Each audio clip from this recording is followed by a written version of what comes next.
Hello everyone, back again with movie and tune recap.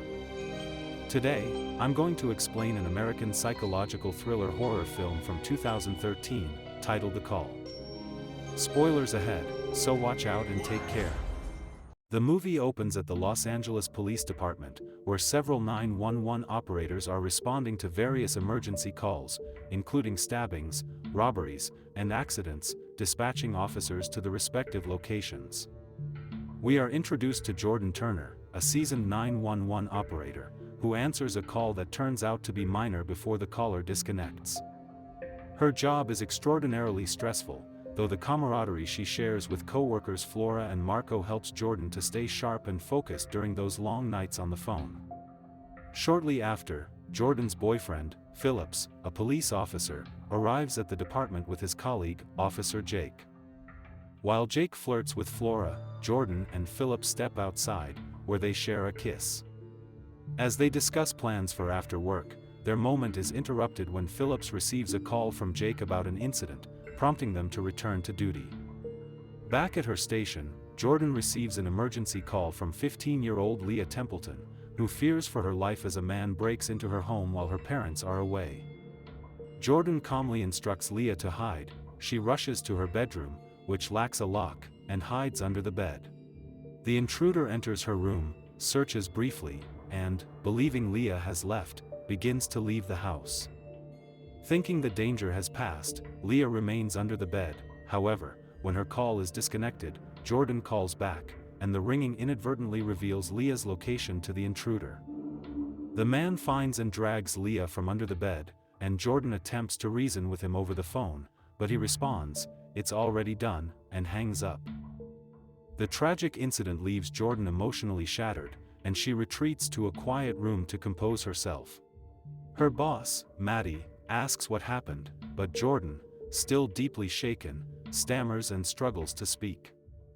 That night, Jordan has a nightmare in which she envisions Leah being tortured, and she wakes to hear Phillips knocking at her door. He has come to check on her.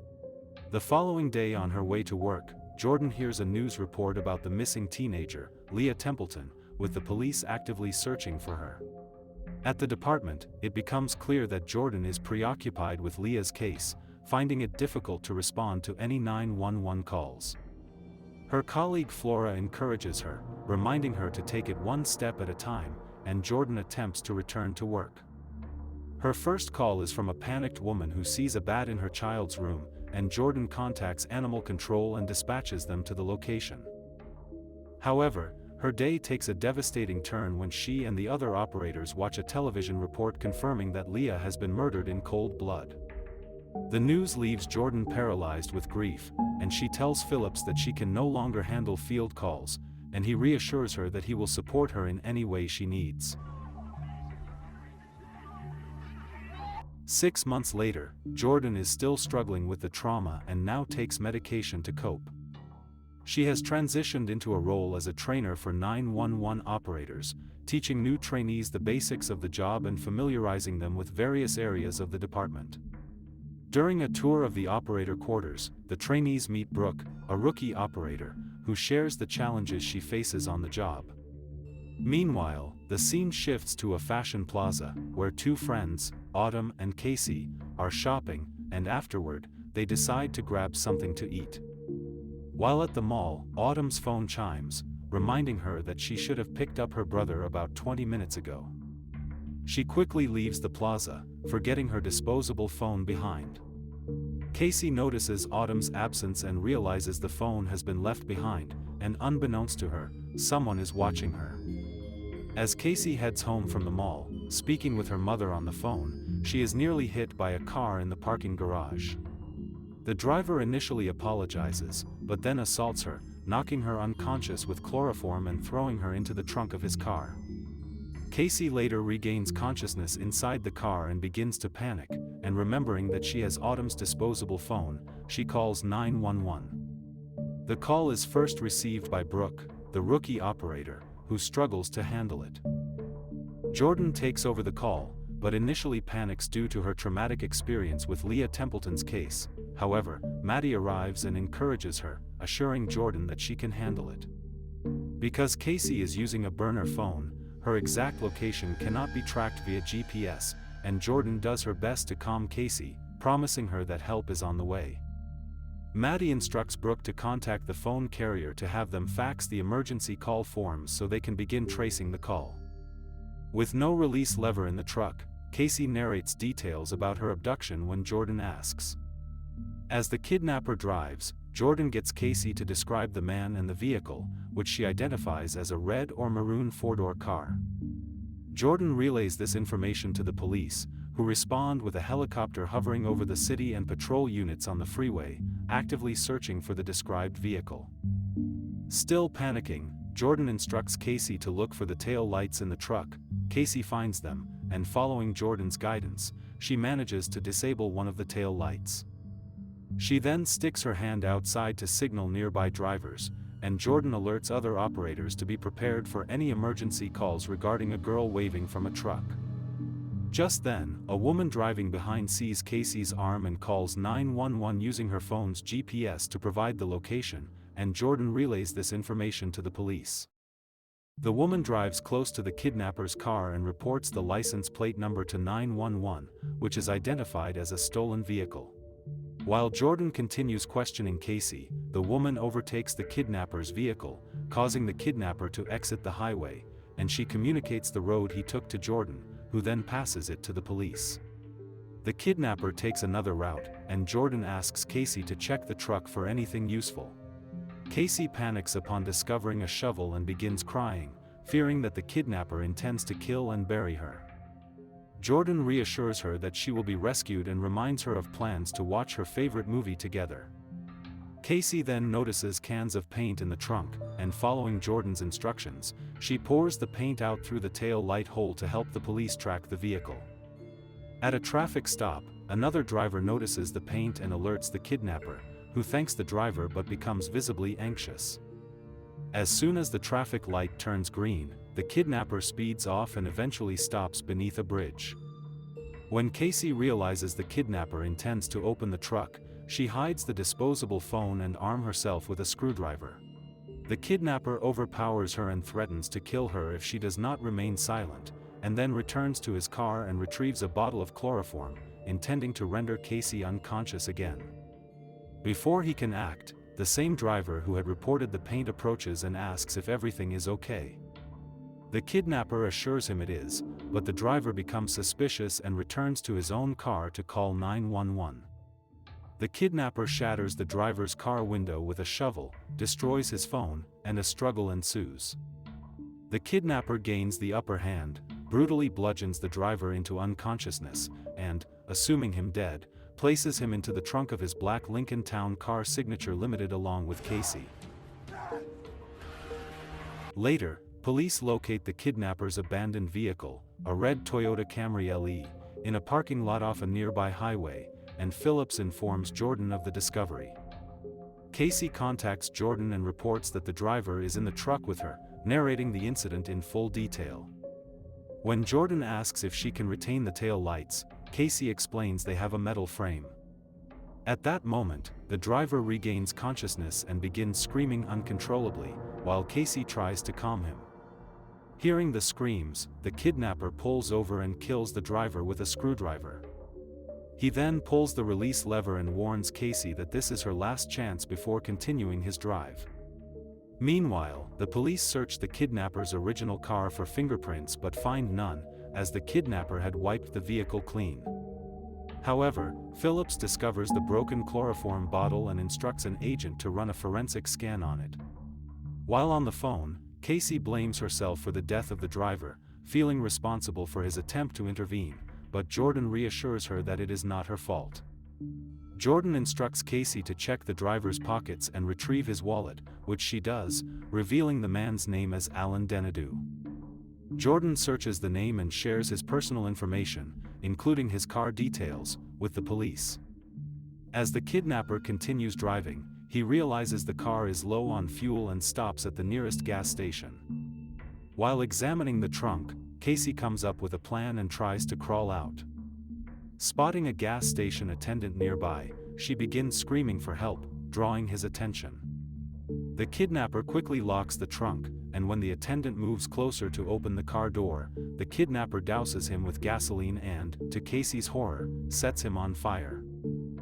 The kidnapper confronts Casey, blaming her for the deaths he has caused, and when Casey insults him, he knocks her unconscious. Meanwhile, the police run a fingerprint scan on the broken chloroform bottle and discover the kidnapper's identity, Michael Foster. Phillips informs Jordan, who enters the name into a database and retrieves Michael's personal information, including his address. Law enforcement officers, including Phillips, raid Michael's home, finding only his wife and children, who are shocked by the police presence. An officer discovers a photo of Michael with his sister, Melinda, and notices Casey's resemblance. They also locate a picture of Michael and Melinda's childhood home, which his wife explains was destroyed by fire, though a nearby cottage remains, and Phillips requests directions from Michael's wife. Meanwhile, upon reaching his destination, Michael removes Casey from the trunk and notices the phone in her pocket, still connected to 911. Through the phone, Jordan informs Michael that his identity has been uncovered, that authorities have enough evidence to charge him, and advises him to surrender and not harm Casey. Michael responds, "It's already done," before smashing the phone, and Jordan then realizes that Michael is the same person who killed Leah 6 months prior. Phillips calls Jordan to inform her about the cottage, and Jordan warns him that Michael is the same person who killed Leah, advising him to be careful. That night, police and law enforcement raid the cottage but find it empty and leave, leaving Jordan disappointed. Maddie tells Jordan that she has done her part, that Casey is not her responsibility, and urges Jordan to go home and rest. Meanwhile, Michael takes Casey to an underground facility, revealing that he is a medical professional. Casey is restrained to a foldable wheelchair, and Michael begins torturing her by administering nitrous oxide. He then washes her hair, and while cutting it, Casey frees her hands and sprays him in the eyes, managing to escape. Casey searches for a way out, as Michael quickly rinses the pepper spray from his eyes. She flees into another room but is later recaptured after being horrified by what she discovers. Back at the 911 headquarters, Jordan listens to the recording of her conversation with Casey while she was in the truck. She also hears the portion when Michael dragged Casey out of the vehicle and assaulted her, along with a clinking sound in the background. Determined to rescue Casey, Jordan drives to the cottage, and while searching inside, finds numerous photos of Michael with his leukemia-stricken sister, who bears a strong resemblance to Casey. Stepping outside, Jordan hears the clinking sound again and realizes it is coming from an outdoor flagpole, the same sound she had heard in the background at the end of the 911 call. Jordan discovers a damaged disposable phone and a trap door hidden amid dirt and scrub, located where the primary house once stood. When she attempts to call 911, she accidentally drops her cell phone down the cellar and climbs down without contacting the police. Meanwhile, law enforcement discovers Alan's body and his car in the woods, and Phillips leaves a voicemail for Jordan.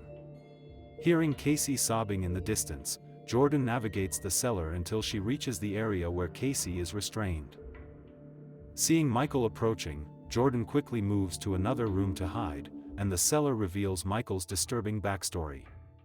He had incestuous feelings toward his sister and was devastated when she fell ill, lost her hair, and died of leukemia. Michael keeps a prop head in the cellar, which he treats as his sister. He has also been scalping and killing young girls with similar blonde hair, attempting to find scalps that match his sister's hair.